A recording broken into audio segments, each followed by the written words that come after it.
My research puzzle is how do we explain the existence or the emergence of the Bosniak Muslim community in Southeast Asia. Now, obviously, the push and the pull factors are the key factors that lead to emigration. The key push factor was the aggression and genocide that began in the spring of 1992. And this is the single most important cause of Bosniaks seeking refuge abroad. Now, the emergence of Bosniak communities in Turkey and Western Europe were natural given the geography. What was a puzzle was the emergence of this community in Southeast Asia. And this is an attempt to tell this story. The article is based on 23 interviews, a Bosnian daily newspaper Oslobođenje, Malaysian daily newspaper New Straits Times, and the memoirs of key Malaysian politicians who actually, I had the fortune of them being actually in political retirement and having published their memoirs a few years ago. So it's a combination, it's a narrative based on those sources. Why a Bosnian community in Southeast Asia? Before the war in 1992, there was limited Bosnian contacts and Bosnian presence in Malaysia. It was mostly relegated to engineers, and I will come back to the three categories that constituted the Bosnian community. One of the key aspects of understanding the emergence of this community is that Malaysia in the 1990s had what we may refer to as the spirit of the 1990s. There was a sense of enthusiasm and optimism in Malaysia and about Malaysia. This was a time when Mahathir Mohamad, known as Dr. M in Malaysian media, firmly established his grip on power in the country. He was in his second decade in ruling Malaysia, and he embarked on various projects. You may have heard of Dr. Mahathir for his various unconventional, some say contradictory and controversial statements, but there is no denying the fact that he was a visionary who actually made possible what Malaysia is today. So the spirit of the 1990s, the sense of optimism, the economic miracle of the Asian tigers before the Asian financial crisis in 1997. So this was the heyday of Malaysia, much in the same way that people conceived of Turkey in the last 13 years as this rare hope in the Muslim majority world. That is the context of Malaysia. The Mahathir Mohamad factor is an important factor that actually explains Malaysia's attitude towards Bosnia. Mahathir's ambitions were far beyond the country of Malaysia itself. As any champion of Muslim causes, the rule of thumb for any champion of a Muslim cause is to champion the cause of the oppressed Muslims. The rule of thumb is that you start with the Palestinians. This is what Mahathir did, and eventually he adopted the Bosnians as one of his main causes that he championed. Now, his personality is something that I will come back to in a minute. So Malaysia played host to Bosnian professionals, students, and concentration camp survivors. These are survivors from Karaterm, Ternopolje, and others who survived these concentration camps and ultimately made their way to Malaysia. An important institution that was the host to some of the professionals and to most of the students was the International Islamic University of Malaysia. The president of the university was Anwar Ibrahim, who was actually Mahathir's deputy. So he was both the deputy prime minister and the finance minister. Those are two extremely important positions in Malaysian government. So in essence, he paved the way for the IIUM to grant scholarships to Bosnian students, which facilitated their study in Malaysia. Dr. M and Anwar Ibrahim had their famous falling out in 1998. That's one of the tragedies of recent Malaysian history, and Anwar Ibrahim was somebody who was perceived to be Mahathir's successor. That wasn't the case. The push and the pull factors I have noted, and let me continue with Malaysia's policy. Now, on the diplomatic front, we see that Malaysia sought to advocate for Bosnia through a number of regional forums. One of them was the non-aligned movement. It's Jakarta Summit of 1992, which was the first time that the non-aligned movement met after the end of the Cold War. Malaysia's tactic in that summit was to try to deny the RAMP Yugoslavia. By RAMP, I mean the Federal Republic of Yugoslavia formed in 1992 with the purpose of inheriting the socialist Yugoslavia's diplomatic assets. So the idea here was to deny the RAMP Yugoslavia's seat at the non-aligned movement, essentially to kick them out of the non-aligned movement. This is a picture from the New Straits Times, which was also a Malaysian government mouthpiece, reporting on Mahathir's every move. And this is his return from Jakarta. We see that the headline read that the NEM, non-aligned movement leaders, urged Serbs to dismantle detention camps. On the same page, you see the next news headline states that offer of temporary asylum to Malaysians. So this is when Mahathir actually calls for Malaysians to seek their refuge in the country. The ASEAN Association of Southeast Asian Nations was a forum for Malaysia to advocate for Bosnia within the context of the Southeast Asian grouping of nations. The Organization of Islamic Conference played an important role, and one of its key mechanisms was the contact group on Bosnia, of which Malaysia was a key member, along with Turkey and other countries. And finally, last but not least, the UN General Assembly was an arena in which Malaysian officials sought to marshal support for the lifting of the arms embargo against Bosnia. This is something that Malaysia's then ambassador to the UN, Razali Ismail, talks about in his memoirs. On the military aspect, we should note that 1,500 Malaysian troops served in Bosnia as part of the UN's force, and that Malaysia took active roles in providing humanitarian aid to Bosnia. Now, this is from the New York Times in 1993. Asians turning tables denounced the European community on Bosnia. This was a meeting of Asian foreign ministers, ASEAN foreign ministers, who actually were criticized for their human rights record in Burma. So they turned the tables on the Europeans by stating that they are being cynical because of their policy towards Bosnian Muslims. And even the New York Times reported that after several years of urging Asian countries to get tough on human rights, the European community found itself occupying the low moral ground. Essentially, the Asians struck back at European inconsistencies.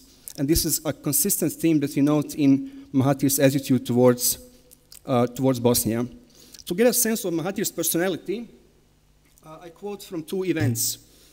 In September 1993, John Major, the British Prime Minister, was in Malaysia for an official visit. And during an official visit, an official dinner hosting John Major, Dr. Mahathir stated that urged the British government to reconsider its policy towards Bosnia, otherwise it would remain written in history as the blackest catastrophe of the modern world and a dark page in the annals of Europe and European civilization. We can all agree that this is quite a sharp tone for an official visit honoring a guest. Now, Major, when I checked his memoirs, wasn't left unmoved. He said that he didn't appreciate being a punchbag for Dr. Mahathir's domestic audience. Now, Mahathir, when he published his memoirs 4 years ago, stated the following about Bosnia, and this is both a trait of Mahathir's personality, which is that his sarcasm was very frequently a virtue and occasionally a weakness. But his sense of frustration at the European attitude towards Bosnia is visible from this quote in his memoirs. And I quote, "What the Serbs did was unimaginably cruel, but what the Europeans did was equally appalling. European countries that make up NATO like to lecture us about human rights." This is the anti-colonial Mahathir. "But their inconsistency is shameful." And this is the highlight. "If a dog gets stuck in a drain, they, the Europeans, spend time and money to rescue it. Yet they refuse to help innocent people who are being killed." This is vintage Mahathir.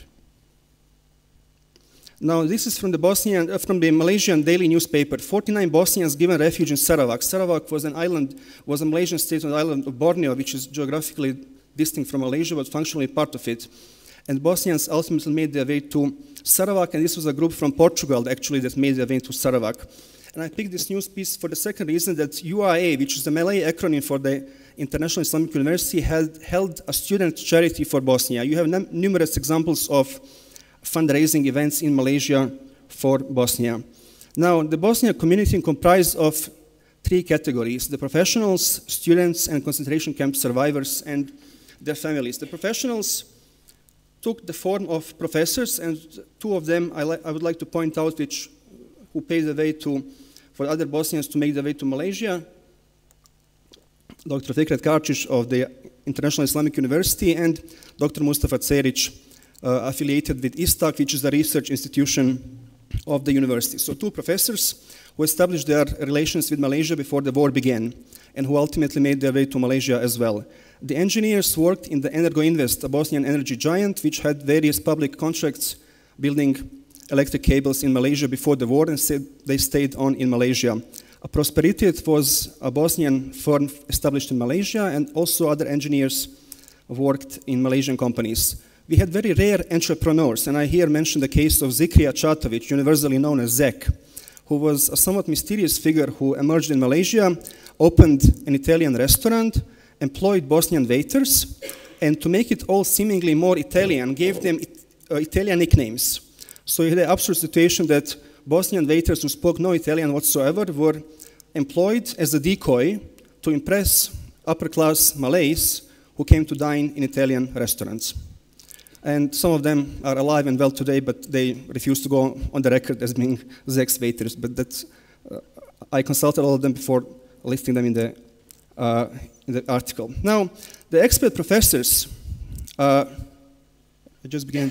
The expert professors socialized. Malaysia was the hub of the intellectuals of the 1990s. I picked two photographs here. On the first photograph, you see several professors. One of them is Bosnian, here with us in the audience today. The second, the gentleman with the mustache, smiling and drinking happily his Turkish tea, is Ahmet Davutoğlu, Turkish Prime Minister. And the gentleman next to him is Mehmet Pachaji with a beard. He is currently Turkish ambassador to Vatican and has just been recalled back to Ankara following Pope Francis's controversial remarks on the 1915 events. So, gentlemen enjoying their tea in the afternoon in Malaysia. Bosnia opened its first embassy in the region in 1994. And it was the first embassy opened in, in Malaysia and the rest of Southeast Asia. We have the first ambassador, the late Ibrahim Bukvic, who was assisted in his efforts by the wife of Dr. Mustafa Ceric, who later served as the Grand Mufti of Bosnia. President Ali Izetbegovic visited Bosnia during 1994, and he met with the Bosnian community representatives in the embassy building. Now, the students studied, for the most part, on IIUM, which both featured English and Arabic language instruction and provided both religious and secular knowledge. The first group arrived several months before the war in October 91, and there were several waves of arrivals, which I reconstruct based on interviews. There were also individual arrivals. We have no exact figures, but we are speaking about 100 Bosniaks in Malaysia living on campus and studying at the same university. To the best of my knowledge, this is the only example of such a large concentration of Bosniaks living on campus at one given time. So this naturally provided for intra-generational solidarity. I want to mention two student extracurricular activities. One was advocacy, that many of them stamped at pro-Bosnian rallies across Malaysia. They were simple Bosnians to be shown to the publics and to address them on behalf of Bosnia. But second was entrepreneurship. The scholarships were quite regular but insufficient. So one student opened a hair salon, another sold hamburgers. The headscarf business was interesting because the Muslim Malay ladies wore single-colored headscarves. Now, a Bosnian undergraduate student with his Turkish collaborator imported Turkish multicolored headscarves, which essentially was a game changer in the Malaysian style of dressing. So they benefited both as middlemen as also as direct retailers. And this was, I got deeply into this in the article. Guitar lessons, and my favorite is the Bosnians as Caucasians, as readily available Caucasians playing extras in commercials and movies, including Jackie Chan's Who Am I? And John Amiel's Entrapment with Catherine Zeta-Jones and Sean Connery. So the next time you watch these two movies, you might look out for a Bosnian friend of yours from the 1990s. The Bosnian life on campus was assisted by the presence of this sweet couple whose picture was featured in the Bosnian daily newspaper. Fuad and Haira Pasic reunited in Malaysia. And they opened a Bosnian restaurant on campus, which provided for the Bosnian food for the Bosnian students. So this was a way for them to satisfy their nostalgia.